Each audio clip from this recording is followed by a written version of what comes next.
Magandang araw sa inyong lahat. Good day to all. I am Dr. Carmencita Padilla, one of the proponents of the newborn screening program in the Philippines.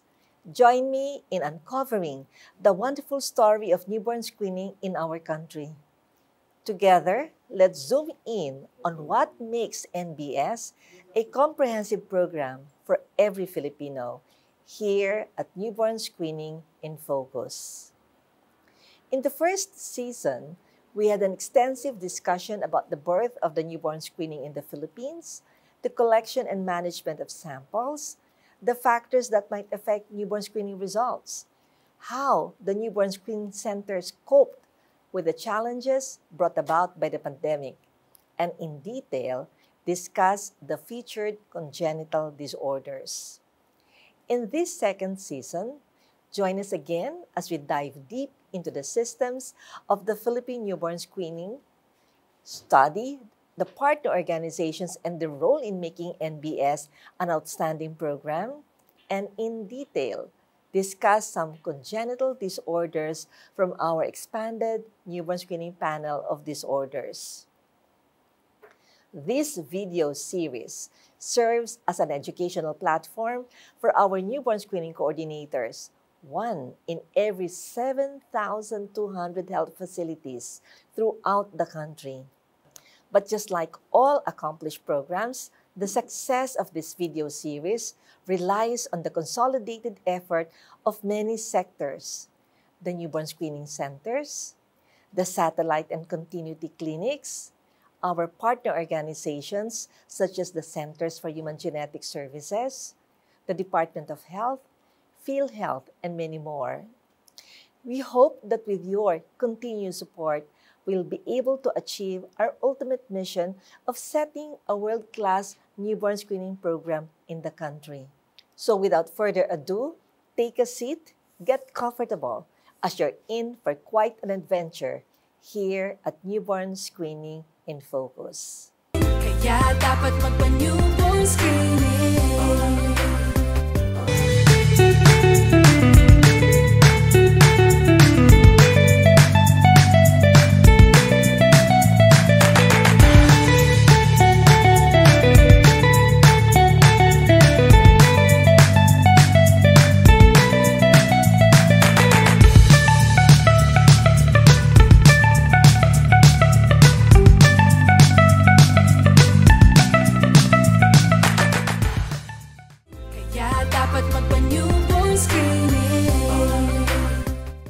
Welcome to the 18th episode of Newborn Screening in Focus Season 2, where we will talk about galactosemia.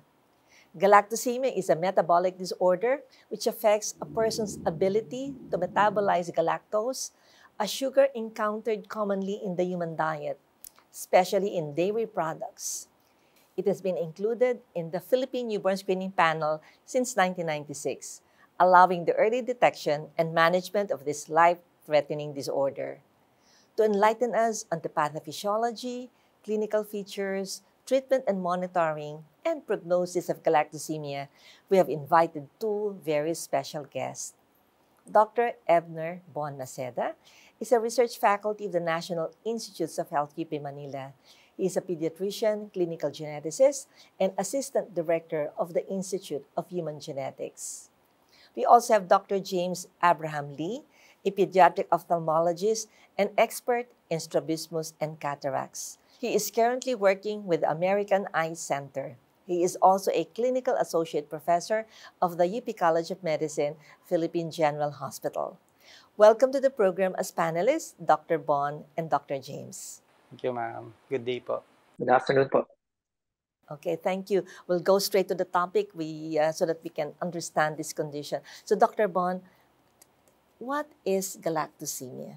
Yes, ma'am. So, galactosemia is an inborn error of carbohydrate metabolism which mainly affects the eyes, the liver, and the brain due to the elevated levels of galactose in the blood.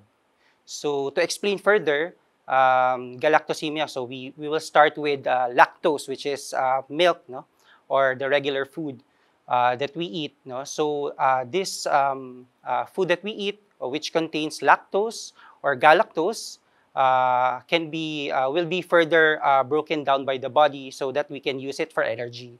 So in galactosemia, there is the absence of the chemical scissors, which cuts the galactose so that it can be used by the body. So because of the deficiency and the absence of these chemical scissors or enzymes, it causes the accumulation of galactose in the blood, which is also converted to other substances, which causes the manifestations of galactosemia, and one of which is the manifestation of cataracts. Okay, so Dr. Bon, just cataracts, you said other manifestations. Can you give us the other manifestations of this condition? So specifically for classical galactosemia, they can present during the neonatal period with sepsis. We can also have hepatocellular damage, which manifests as jaundice, hepatomegaly, also features of feeding problems. Later on, they can also manifest with developmental problems and neurologic problems as well. So it is a very systemic condition, but there are specific organs mainly involved, so including the eyes. So, kaya pala so kasama sa newborn screening panel, no? Because you are talking about symptoms that can be presenting in the neonatal period. So, you did mention cataracts. So, at this point, I'm going to ask Dr. James, can you explain the connection between cataracts and galactosemia? Okay. Ma'am, I think I'd like to explain first what a cataract is. No? So, sa isang normal na tao, ang lens natin, it's clear. Para clear siya, pagpasok ng ilaw, dire-diretso sa loob, kaya tayo nakakakita. Now, pag nagkakaroon tayo ng katarata, no, o cataracts, no, it's usually associated with adults, yung mga matatanda. It's a degenerative thing. So, habang tumatanda tayo, yung lens ng mata natin, nagiging malabo. Now, in the case of galactosemia po, dahil sa sinabi ni Dr. Bon na nagkakaroon ng accumulation of galactose sa ating dugo, nagkakaroon din ng accumulation ng galactose or galactitol sa ating lens. At dahil naiipon yung galactitol sa loob ng lens natin, yung tubig na dapat wala sa loob ng lens, pumupunta doon sa loob, nagkukos siya ng cataracts o paglabo ng ating lens. So yan po yung pathophysiology kung bakit nagkakaroon ng katarata ang mga patients with galactosemia na hindi na-treat.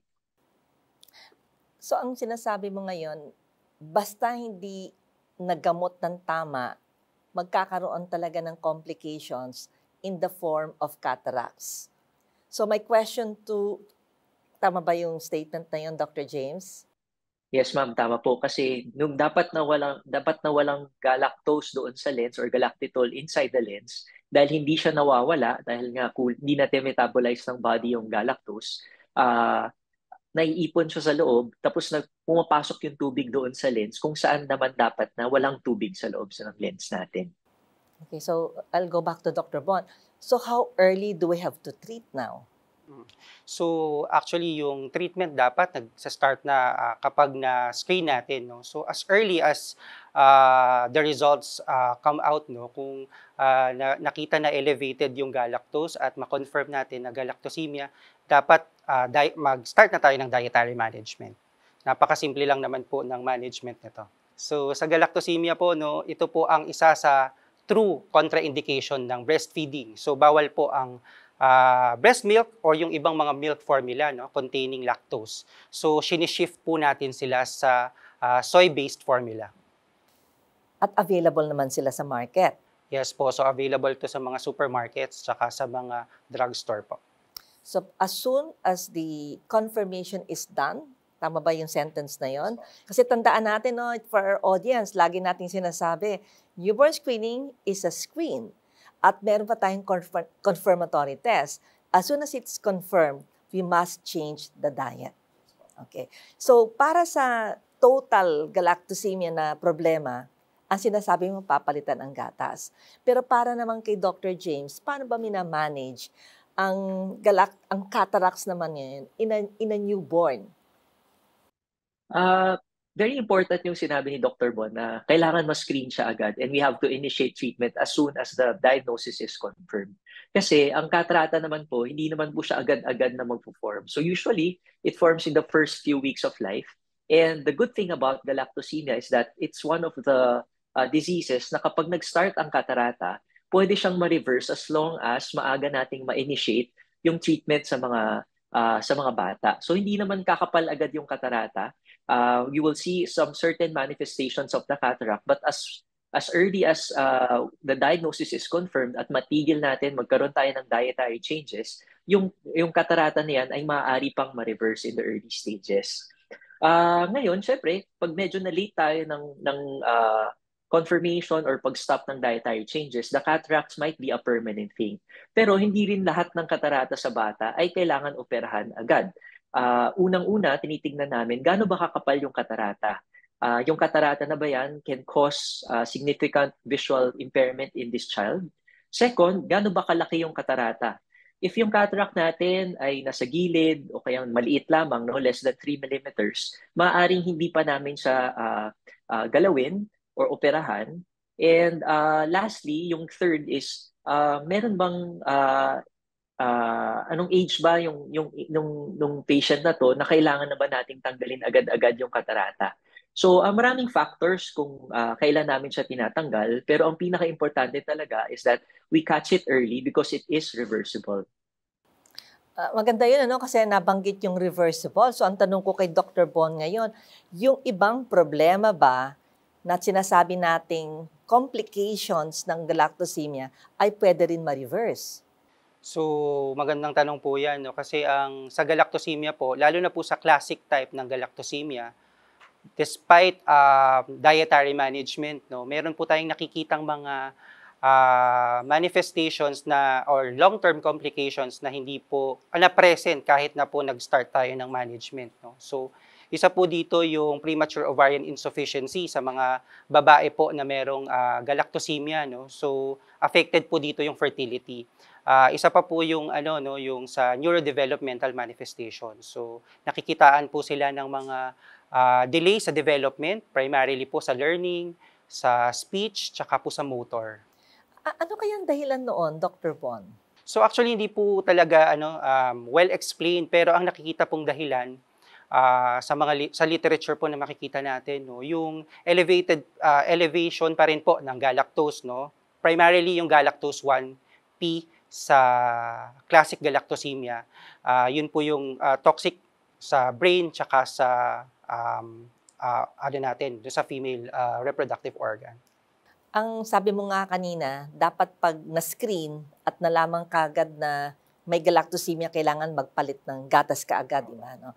Pero meron ba tayong mga espesyalista na pwedeng referan para naman i-manage ang pasyente throughout the country? Kasi sabihin mo nga, kailan ang geneticist natin sa buong bansa, Dr. Bon? Sa ngayon po, less than 20 pa po, no, yung geneticist. Tapos specifically po for conditions ng inborn errors of metabolism, no, managed by metabolic specialists. So, less than 6 or less than 5 yung mga metabolic specialists natin. Pero, ang magandang balita po dyan ay meron tayong mga continuity clinics all over the country. So, for every region, may more than one na po ang continuity clinics natin. Meron tayong 33 continuity clinics based sa mga tertiary hospitals in the regions. So these continuity clinics are linked to the geneticists, no, through the Centers for Human Genetic Services. So sila po yung nagmamanage ng mga pasyente na hindi lang po galactosemia, pati po yung ibang mga kondisyon sa newborn screening. So ang sinasabi mo, Dr. Bon, at sabihin natin sa ating mga viewers na dahil nga kakaunti lang ang geneticist sa buong Pilipinas, ay ginawa ng paraan ng Department of Health at saka ng NIH na ma-refer to sa specialist through technology, no? Yung continuity clinic na binabanggit niya, ito ay mga 33 na ngayon, may pediatrician at saka nurse, pero sila talaga ang magko-connect sa specialist, no? So, at least meron tayo, no, through the continuity clinics. Paano naman ang ophthalmologist, Dr. James? Ilan naman kayong pediatric ophthalmologist? Kami pong mga pediatric ophthalmologists, mas marami po ng konti kaysa kay Dr. Von. Kami po ay around 50, scattered all over the country, no. Maliban dun sa need for cataract surgery in patients with irreversible cataracts from galactosemia, very important din po kasi sa amin yung follow-up, no. general ophthalmologist can actually perform a cataract surgery in a child. Pero yung follow-up po pagkatapos ng surgeries to monitor for complications for the visual development of a child is usually done by a pediatric ophthalmologist. So kami po, may mga special instruments kami and techniques to see if the child is seeing well, para ho makita kung may mga grado pong namumuo sa mata ng mga bata. And kapag po pumunta kayo sa Facebook page ng Philippine Society of Pediatric Ophthalmology and Strabismus, ang pinakaunang bungad po doon ay directory ng mga pediatric ophthalmologists around the country. So hindi lang po sa Maynila meron po sa Luzon, sa Visayas, at sa Mindanao po. Hindi lang po ganun karami, pero meron din po. So talaga napakakaunti, no? At diyan ko naman gustong pasalamatan ang Department of Health dahil sa ginawa nila ng paraan, bagamat kakaunti lang talaga ang geneticists at kakaunti lang talaga ang pediatric ophthalmologists, ay may sistema sila para naman matingnan ang pasyente long term. Dahil ang paggawa ng diagnosis ay hindi sapat. Yung monitoring ay napaka-importante. Gusto ko lang bumalik kay Dr. Bon. Kasi siyempre lalaki ang bata at hindi na gatas ang pinag-uusapan. Pagkain, ano bang dapat iwasan? So sa pagkain po, no, important po na sa mga magulang, na scrutinize po natin yung mga ingredients sa ating mga pagkain. So kapag po meron nakita tayo na galactose or lactose, o kaya yung casein at saka whey, no? Itong mga, tsaka yung mga dairy products po, no? Kapag merong mga ganito, no, ito po yung mga iiwasan natin na ibigay sa mga bata or sa mga paglaki po ng mga pasyente may galactosemia. Iyan ba na ituturo natin sa mga magulang? So, yun po, tinuturo po natin yan. So, dun sa mga po natin, konsultasyon sa mga pasyente na may galactosemia, sa mga pamilya nila, no? Tinuturo po natin kung ano po yung mga dapat iwasan na mga pagkain, no? So, important po yun sa management po sa galactosemia. So sa newborn screening pala, hindi lang talaga paggawa ng diagnosis at birth, no? Kasi pag inisip mo siya, tatandaan nyo, merong component ng screening, merong component ng diagnosis, pero ngayon kay Dr. Bon at saka kay Dr. James, narinig ko na long-term follow-up is important, monitoring is important, at kasama siya sa pag-aalaga talaga sa bata. Kung meron kayong gustong hingin ngayon sa Department of Health, ano bang hihingin mo, Dr. James? Kasi alam nyo, big partner natin yan at malapit ko nang kausapin ng ating Secretary of Health. What would you like to request to make it life easier for our patients? Actually, ma'am, I think general vision screening is very important. Not just for galactosemia, but for all children. A lot of patients po, iniisip nila na yung mga bata hindi namin na-examine or na gagawa ng proper ophthalmic exam habat hindi pa sila marunong magbasa, no? It's actually a misconception. Ang mga bata, ideally, in the first year of life, meron na silang initial ophthalmologic exam. And if they're normal, no, maybe after 2 years before they go to school and when they're in their school age. So I think a vision screening program that's widely implemented, no, through the Department of Health and also through the Department of Education, kasi most of the screening programs are done in schools. A collaboration of those efforts would actually mean a lot for us kasi not just in galactosemia but in all diseases, no, the earlier you catch it, the more chances that the treatments will be successful for these children. And that goes with ophthalmology also. Okay, maraming salamat, no. Na-emphasize pa natin ang vision screening, no? Hindi lang newborn screening, hindi lang hearing screening. Meron pa tayo ngayong vision screening. Ikaw, Dr. Bon, anong yung hihilingin sa ating bagong Secretary of Health? Sa point of view po ng geneticist, no? Kasi nakita ko naman po maganda po ang suporta ng DOH para po sa mga condition po sa newborn screening, no? Sa galactosemia siguro additional support lang po with regards to the medical food, no, yung soy-based formula for our kids with galactosemia. Gusto ko lang malaman, marami bang soy-based recipe? Kasi ayokong mag-focus lang tayo sa bagong panganak. So, sa market po, meron naman po mga soy-based recipe. Tsaka, hindi lang naman po yun ang importante, no? Sa mga, lalo na po kapag, syempre sa baby po, gatas lang. So, soy-based formula lang po talaga. Pero sa mga mas malalaking bata, basta iwasan lang po natin yung ibang mga products na may dairy, not necessarily soy-based ang ibigay natin. Basta wala po ng lactose at Sige, so mangangampanya tayo dyan for recipes, no? Minsan kasi ang problema natin, hindi natin ginawa accessible. Hihingin natin yan sa Department of Health. So I'd like to request each of our guests to give a message to the audience. Start mo na ako kay Dr. Bon. Sige po. So, may message po for our patients and the families with galactosemia, no. So, dito po sa condition na to, important talaga na mas scrutinize natin yung mga ingredients ng mga pagkain na binibigay natin sa ating mga anak or sa mga bata po na may galactosemia, no. At isa pa pong important, gaya po ng sinabi ni Dr. James kanina, yung follow-up, no. So, although meron pong mga komplikasyon na nakikita natin despite dietary management, important po talaga yung follow-up para po makita natin agad or ma-detect natin agad itong mga complications na to at mabigyan ng karampatang mga management po. Thank you, Dr. Bon. What about you, Dr. James? Special message to our viewers. For patients with galactosemia, no, very important ang screening. Sabi nga natin, cataracts in the very early stages can still be reversible. So maaga mo itong makukuha, maaga kayo mag-implement ng dietary changes. There's a very good chance that the cataracts will be reversible and it will not progress. In patients naman na medyo progressive na yung cataract, hindi na siya nagre-reverse, there are still things that we can do. Surgery, yes, it might be needed in the future, but long-term follow-up even after your surgery is very important also kasi marami pa pong complications na pwedeng mangyari afterwards. A baseline test, no, in patients newly diagnosed with galactosemia will be very important. And then maybe a 6-month to a yearly follow-up with these children para lang to make sure na hindi nagkakaroon ng complications of galactosemia in the eyes, no, ang mga batang diagnosed with galactosemia. Well, thank you very much to our guests today, Dr. Bon and Dr. James, for our discussion on galactosemia, its causes, and its treatment. So Dr. Ben Maceda gave us an overview of the pathophysiology and symptoms of galactosemia, while Dr. James Lee gave us the specifics on one of its most well-known consequences, cataracts and vision impairment. Both discussed how galactosemia is managed, its dietary considerations, as well as the management of its long-term ophthalmologic sequelae.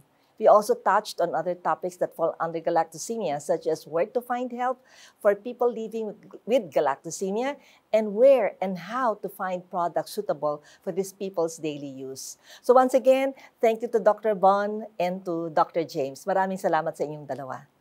Po, ma'am. Maraming salamat din po, ma'am. Kaya dapat magpa-newborn screening. Newborn screening.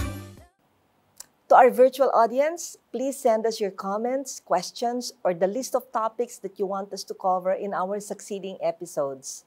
Email us at info@newbornscreening.ph or you may tweet us at newbornscreenph and also include the hashtag ENBSPH. We continue to improve our services as deemed necessary by the emerging challenges through an open dialogue about our experiences in newborn screening. It is our hope that through this video series, we extend the sharing of knowledge with a greater reach, empower our frontliners, improve connectivity with newborn screening coordinators, and most importantly, provide unparalleled service to every family. For our next episode, we will discuss another disorder screened in the ENBS panel, phenylketonuria. This and more here in Newborn Screening in Focus. Nothing is more precious than seeing a child grow healthy and normal.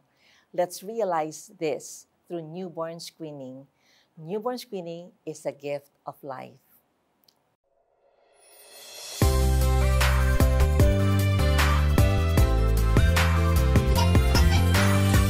Sa sinapupunan, 9 na buwan ka naming inalagaan. At ngayon, nandito ka na, di ka namin pababayaan. Oh, aming baby, isa kang blessing. Kaya dapat magpa-newborn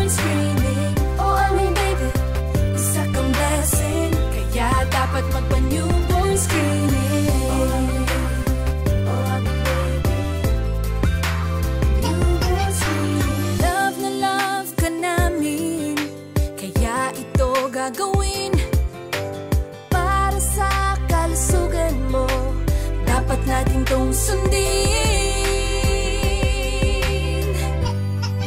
Oh, aming baby, isa kang blessing, kaya dapat magpa-newborn screening. Oh, aming baby, isa kang blessing, kaya dapat magpa-newborn screening. Napakadali ng process na magpa-NBS. Ilang patak ng dugo ang kailangan para magawa ang test. Makalipas ang 24 oras, pag si baby lumabas, gawin natin ng NBS, alin sunod sa batas. Oh, aming baby, isa kang blessing, kaya dapat magpa-newborn screening. Oh, aming baby, isa kang blessing, kaya dapat magpa-newborn screening. Newborn screening. Newborn screening. Newborn screening. Para sa iyo rin to, sa kalusugan mo.